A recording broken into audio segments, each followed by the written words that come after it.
Time travel is a concept that strongly meshes with the visual novel medium. The existence of alternate routes and unlockable choices forms a ready-made metagame that casts the player themselves as a time traveler, perhaps blurring the line between the player's knowledge of events on other timelines and the protagonists. That's not to say time travel VNs need to be interactive to be interesting, of course. Unfortunately, however, the VII Enigma takes a particularly frustrating approach.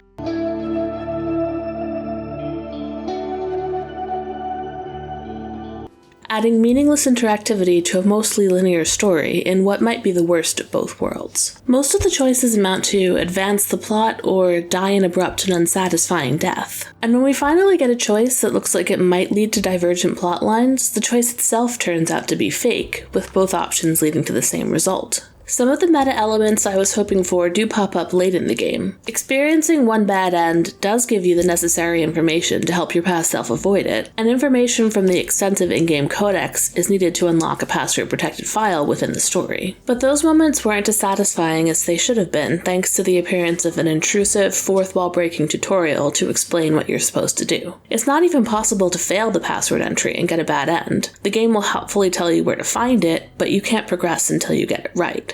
It annoyingly feels like the game is insecure about offering this level of interactivity and doesn't trust the audience to be paying attention. Even if the VII Enigma were presented as a linear story, though, with no bad ends, fake choices, or interactivity, that wouldn't eliminate the underlying structural issues. The amnesiac protagonist isn't just a convenient plot device to give the other characters an excuse for infodumping at the audience. A central theme is questions of memory and self, whether you, in a different timeline with different memories, are even the same person. However, the story is front-loaded with an exhausting amount of exposition, mainly in the form of other characters directly explaining to the protagonist how time travel and the setting work, which is hands down the least exciting way for an amnesia protagonist, and by extension the audience, to learn about the world. The bland writing style doesn't help matters. In particular, the frequent comma splices and lack of commas in places where they do belong give the text a clunky, unnatural flow that takes a while to get used to.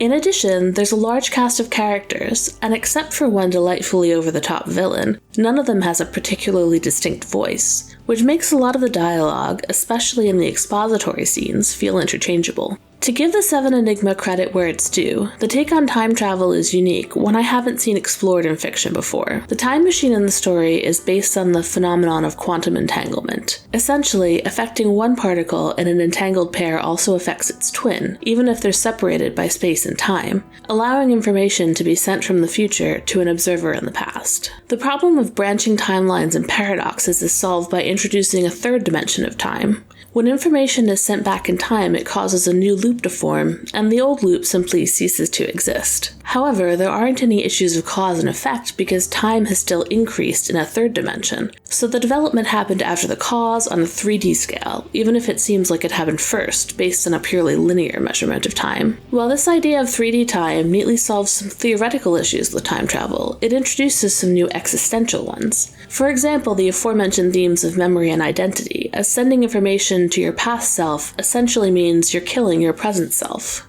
The idea of accelerating technological and medical advances by sending research back to the past also has a pseudo-religious theme that I wish had been explored in more depth, where people start focusing more on the next world, rather than trying to improve the current one they're actually living in. Finally, the visual presentation of the VII Enigma is one of its highlights. The art looks like 3D renders passed through a rotoscope filter. While it's rough around the edges, it certainly stands out from anime-style and computer-generated artwork in other visual novels. The direction of late-game fight scenes works particularly well to create movement and tension with minimal art resources, and the soundtrack is excellent with some catchy themes that set the mood. The VII Enigma's unusual time travel mechanic should please fans of the genre, but it doesn't make the best use of its format, and the bland writing and front-loaded infodumping don't do a great job of drawing the reader into the story. Instead, it feels a bit like a prototype of a more interesting visual novel, a disappointing experience that nevertheless left me wanting more. Noisy Pixel is giving the VII Enigma a 5 out of 10. Thanks for watching. Please read the full review on noisypixel.net. Noisy Pixel is run by a group of gamers who work hard to deliver news, reviews, previews, and more. Please subscribe to keep up with all our future content.